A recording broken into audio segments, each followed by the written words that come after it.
दोस्तों, नाम निहाद इतिहाद ने एक बार फिर घात लगाकर शेर पर वार करने का मंसूबा बनाया और अब की बार मंसूबा भी ऐसा है जिसे जानकर खिलाड़ियों के रोंगटे खड़े हो गए। खान साहब को मिलने वाली धमकियों पर मुल्क की अदालतों का भी शदीद रद्द-ए-अमल आ गया, जिसके बाद पीडीएम की सफों में खलबली मच गई। इतलात हैं कि इमरान खान पर दोबारा हमले की प्लानिंग हो गई है। हुकूमत की एक और साजिश बेनकाब, खान ने बड़ा इंकशाफ कर दिया। इस्लामाबाद हाई कोर्ट भी मैदान में आ गई, लेकिन क्या अदालतों की मुदाखलत से खान साहब पर हमला करने वाले अपने मजमूम मकासद से बाज आएंगे? क्या लॉन्ग मार्च के इस्लामाबाद पहुंचने से पहले खान साहब पर हमला करवा दिया जाएगा? आर्मी चीफ की तैनाती के हवाले से आसिफ जरदारी क्या करने वाले हैं? बड़ी खबर सामने आ गई। क्या आर्मी चीफ की तैनाती लॉन्ग मार्च के इस्लामाबाद पहुंचने के बाद होगी या पहले ही मार्शल लॉ लग जाएगा? वीडियो में आगे चलकर इन सारे सवालों का जवाब दिया जाएगा, लेकिन यह भी बताया जाएगा कि सियासी मंजरनामे पर जरदारी साहब की अचानक एंट्री ने तहलका मचा दिया। पीडीएम के एस्टेब्लिशमेंट से इख्तलाफात खुलकर सामने आने लगे। इमरान खान की हुकूमत को वार्निंग, लॉन्ग मार्च इस्लामाबाद में कब दाखिल होगा? राना सनाउल्लाह ने बड़ी प्लानिंग कर ली। कप्तान के खिलाफ इंतकामी कार्रवाई, इम्पोर्टेड हुकूमत की साजिश एक बार फिर बेनकाब। खान के सुनामी का गुजर खान में पड़ाव, जीटी रोड पर पिंडाल सज गया। नाज़रीन, इमरान खान की सियासत पीडीएम को एक आंख नहीं भा रही और कप्तान से नफरत की आग में झुलस कर वो सारे हथकंडे इस्तेमाल किए जा रहे हैं जो कि इंसानियत के खिलाफ हैं। न अवाम हमला आवरों से ना वाकिफ है और न मुल्की अदलिया। यही वजह है कि इस्लामाबाद हाई कोर्ट ने मौजूदा हुकूमत को खान साहब पर हमला होने से मुतालिक खबरदार कर दिया है। दूसरी जनब आर्मी चीफ की तैनाती हमारे सियासतदानों के लिए एक मौमा बन गया जो किसी तौर पर किसी से भी हल नहीं हो रहा। लेकिन क्या जनरल कमरजीत बाजवा के बाद मुल्क में कोई नया आर्मी चीफ आएगा या बाजवा साहब को ही री अपॉइंट किया जाएगा? इमरान खान पर हमले की तहकीकात के दौरान जाए वकुआ से अहम शवाहिद मौसूल। हमले में कौन शामिल है, बड़ा नाम सामने आ गया। कारकुन कफन पहनकर मार्च में आ गए। आखिर दम तक खान का साथ देने का ऐलान। मुल्क में सियासी भौचाल आने का खतरा। शेख रशीद ने बड़ी पेशगोई कर दी। लॉन्ग मार्च रोकने की कोशिश नाकाम। हुकूमत को मुंह की खानी पड़ गई। नवाज शरीफ ने आसिफ जरदारी से मदद मांग ली। साबिक सदर का भी बड़ा यूटर्न। खान को धमकियां देना महंगा पड़ गया। लीगी रहनुमाओं के जिस्मानी रिमांड का फैसला हफ्ते को क्या फैसला होगा? मुल्क की सियासत में बड़ी हलचल मच गई। खान ने खिलाड़ियों को अहम टास्क सौंप दिया। मुल्क का दिवालिया होने वाला है। इमरान खान ने कौम को आगाह कर दिया। नाज़रीन, इमरान खान के खिलाफ पीडीएम की तमाम साजिशें इम्पोर्टेड हुकूमत के गले की ही हड्डी बन गई। इमरान खान बतौर खिलाड़ी अटैकिंग क्रिकेट खेलने के आदी थे और यही इनकी कामयाबी का राज भी था। अपनी इसी सलाहियत का मुजाहरा वो सियासत में भी कर रहे हैं, लेकिन दुश्मनों को ये बात हजम नहीं हो रही। इस्लामाबाद हाई कोर्ट ने खान साहब पर दोबारा कातिलाना हमले के हवाले से क्या रिमार्क्स दिए हैं, इस पर बात करने से पहले आपको ये बताते चलें कि मुल्क में नए आर्मी चीफ की तैनाती को हमारे नाम निहाद सियासतदानों ने ऐसे सर पर सवार किया है जैसे जिंदगी और मौत का मसला हो। नवाज शरीफ को मुल्क से बाहर बैठे आर्मी चीफ की तकर्री की फिक्र है तो शहबाज साहब को क्वारंटीना में रहकर भी चैन नहीं आ रहा, जबकि आसिफ जरदारी साहब ने भी आर्मी चीफ को तैनात करने के लिए अपनी कमर कस ली। ताज़ा तरीन मीडिया रिपोर्ट्स के मुताबिक हुकूमत की इत्तेहादी हुकूमत पीपल्स पार्टी ने नए आर्मी चीफ की तैनाती का मामला वज़ीर-ए-आज़म शहबाज शरीफ के सुपुर्द कर दिया। ज़राए के मुताबिक पीपल्स पार्टी का इस्लामाबाद में अहम मुशावरती इजलास हुआ जिसमें तय किया गया कि नए आर्मी चीफ का मामला वज़ीर-ए-आज़म खुद देखेंगे। पीपल्स पार्टी का मौक़िफ़ है कि वज़ीर-ए-आज़म शहबाज शरीफ आइन और कानून के तहत तकर्री करें। वज़ीर-ए-आज़म जिसको भी नया आर्मी चीफ लगाएंगे वो सिपा सालार होंगे। इजलास में साबिक सदर आसिफ जरदारी ने कहा कि मेरा कोई फेवरेट नहीं, मुझे तमाम अफसरान की काबिलियत पर यकीन है। आसिफ जरदारी गुज़श्ता रोज इसी मुशावरती इजलास के लिए कराची से इस्लामाबाद पहुंचे थे। ये भी बताते चले कि मौजूदा army chief general Kamarjit Bajwa रवा माह की 29 तारीख को अपने ओहदे से रिटायर हो जाएंगे। हुकूमत ने नए आर्मी चीफ की तैनाती के हवाले से ताल खामोशी रखी है। 2 रोज कबल वज़ीर दिफा ख्वाजा आसिफ ने पार्लियामेंट हाउस में मीडिया से गुफ्तगू में बताया था कि अभी तक फौज ने नए आर्मी चीफ की तैनाती के लिए नाम नहीं भेजे। पीडीएम ने खान साहब को अवाम की नजरों में गिराने के लिए हर ओछा हथकंडा अपनाया है। कभी ऑडियो लीक्स मामले में इमरान खान को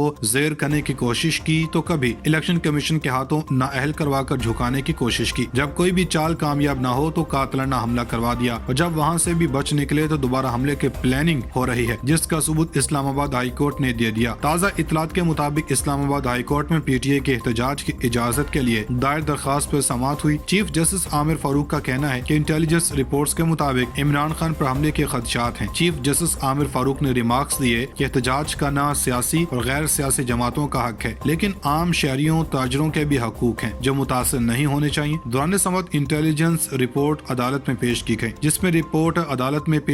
जिसमें कहा गया कि इमरान खान पर जलसे के दौरान हमले का खदशा है। चीफ जस्टिस ने रिमार्क्स दिए कि इंटेलिजेंस रिपोर्ट्स के मुताबिक इमरान खान पर हमले के खदशात हैं। हुकूमत और रियासत की जिम्मेदारी है कि वो इस चीज को भी मद्देनजर रखे। चीफ जस्टिस ने पीटीआई के वकील से मुकालमे में कहा कि अगर आप डिप्टी कमिश्नर के किसी ऑर्डर से मुतासर हुए तो अदालत आएंगे। आपने जीटी रोड, मोटर موٹر وے اور دیگر شاہراہیں بلاک کی، آپ کو بھی ذمہ داری کا مظاہرہ کرنا چاہیے۔ چیف جسٹس نے کہا کہ عدالت کوئی مقام تجویز نہیں کر سکتی، یہ انتظامیہ کا کام ہے۔ وہ بتائے ڈی چوک میں اجازت دینی ہے یا F9 پارک میں۔ جلسے کے لیے قواعد اور ضوابط اور شرائط انتظامیہ کے ساتھ ہی طے ہونی چاہیے۔ انتظامیہ اگر اجازت دے گی تو یقینی بنائے شاہراہیں بند نہ ہوں گی، عام لوگوں کے حقوق متاثر نہیں ہونے چاہیے۔ 2014 کے دنوں میں جو کنٹینر رکھے گئے انہیں اب ادائیگی کی گئی ہے۔ چیف جسٹس نے کہا کہ تاجروں کی درخواست پر کیا کریں، ابھی رات سے بند تو نہیں کیے، کوئی صوبہ وفاق کی ڈائریکشن نہیں مانتا تو پھر کیا ہوگا۔ فیڈریشن امن و امان کی صورتحال کنٹرول کرنے کے لیے کیا کر سکتی ہے۔ ایڈوکیٹ جنرل جہانگیر جدون نے عدالت سے کہا کہ وفاق آئین کے تحت آرمڈ فورسز کو طلب کر سکتا ہے۔ ہماری تازہ میڈیا رپورٹس کے مطابق سپریم کورٹ میں چیف جسٹس کی سربراہی میں 3 رکنی بینچ نے عمران خان کے لانگ مارچ کے خلاف سینیٹر کامران مرتضی کے درخواست پر سماعت کی۔ عدالت نے سوال کیا کہ کیا عمران خان کے لانگ مارچ کے لیے جگہ کا تعین کیا گیا، انتظامیہ سے پوچھ کر عدالت کو آگاہ کیا جائے۔ عدالت نے ایڈیشنل اٹارنی جنرل کو آدھے گھنٹے میں انتظامیہ سے پوچھ کر بتانے کا حکم دیا۔ سماعت کے دوبارہ آغاز پر ایڈوکیٹ جنرل اسلام آباد جہانگیر جدون عدالت میں پیش ہوئے تو چیف جسٹس نے استفسار کیا کہ لانگ مارچ کے حوالے سے انتظامیہ نے کیا کیا۔ اس پر ایڈوکیٹ جنرل نے بتایا کہ انتظامیہ کے اسلام آباد میں لانگ مارچ کے لیے پی ٹی اے کا خط ملا۔ انتظامیہ نے پی ٹی اے سے تاریخ، وقت اور جگہ کا پوچھا جس کا جواب نہیں دیا گیا۔ وزیر آباد واقعے سے پہلے پی ٹی اے نے خون ریزی کی باتیں کی۔ واقعے کے بعد انتظامیہ نے پی ٹی اے کو اسلام آباد داخلے کی اجازت دینے سے انکار کیا۔ اسلام آباد میں جلسے کی اجازت پر کیس اسلام آباد ہائی کورٹ میں بھی زیر التوا ہے۔ جسٹس عائشہ نے کہا کہ پی ٹی اے کا لانگ مارچ تو کافی دنوں سے چل رہا ہے، کیا آپ نے انتظامیہ سے رجوع کیا؟ لانگ مارچ کے معاملے میں جلدی کیا ہے اور انتظامیہ کی غفلت کیا ہے؟ چیف جسٹس نے کہا کہ لانگ مارچ سیاسی مسئلہ ہے جس کا سیاسی حل ہو سکتا ہے۔ اس قسم کے مسائل میں مداخلت سے عدالت کے لیے عجیب صورتحال پیدا ہو جاتی ہے۔ سپریم کورٹ انتظامی معاملات میں کیا کر سکتی ہے؟ ریاست طاقتور اور با اختیار ہے، سمجھ سکتے ہیں کیا آپ موجودہ صورتحال سے پریشان ہیں، ملک میں ہنگامہ نہیں، امن و امان چاہتے ہیں، مگر ایسا حکم دینا نہیں چاہتے جو قبل از وقت ہو اور اس پر پھر عمل درآمد نہ ہو۔ ناظرین، ادھر عمران خان کا 4 سالہ حکومتی دور نون لیگ کو ناکو چنے چبوار ہے۔ Long march P D M کے سینوں پر سانپ بن کر لوٹ رہا ہے، جبکہ اسی نتیجے میں عام انتخابات کی بھی بازگشت سنائی دے رہی ہے۔ اسی حوالے سے میڈیا اطلاعات کچھ یوں ہیں کہ تحریک انصاف کے لانگ مارچ کے حکومت پر بڑھتے ہوئے دباؤ کے پیش نظر عمران خان کا قبل از وقت انتخابات کا مطالبہ تقویت اختیار کر گیا۔ اس حوالے سے ذرائع کا کہنا ہے کہ تحریک انصاف کے لانگ مارچ کا دباؤ حکومت پر مسلسل بڑھنے لگا ہے، جس کے باعث مسلم لیگ نون کے اندر تحریک انصاف کا قبل از وقت انتخابات کا مطالبہ تقویت اختیار کر گیا۔ اس حوالے سے لیگی رہنماؤں کی جانب سے پارٹی قیادت سے شکوے بھی کیے گئے، جس سے کہا گیا کہ مہنگائی، مسلسل معاشی حالت کا بگاڑ سیاسی ساکھ کو نقصان پہنچا رہا ہے۔ ذرائع کا کہنا ہے کہ نواز شریف کی جانب سے مسلم لیگ نون کو قبل از وقت انتخابات کی تیاریوں کا سگنل دے دیا گیا، تاہم قبل از وقت انتخابات کا انعقاد اپریل یا مئی میں ہونے کا امکان ہے۔ ذرائع کے مطابق تحریک انصاف کے لانگ مارچ کے راستوں میں لیگی رہنماؤں کے جلسے اسی سلسلے کی کڑی ہے اور لانگ مارچ کے ذریعے تحریک انصاف ووٹرز کو اپنی طرف مائل کر رہی ہے۔ یہ بھی بتاتے چلیں کہ عمران خان کی عوام میں مقبولیت اور سیاسی عدم استحکام کے دباؤ کے پیش نظر حکومت کی جانب سے پی ٹی اے سے بیک ڈور مذاکرات کرنے کا فیصلہ کیا گیا۔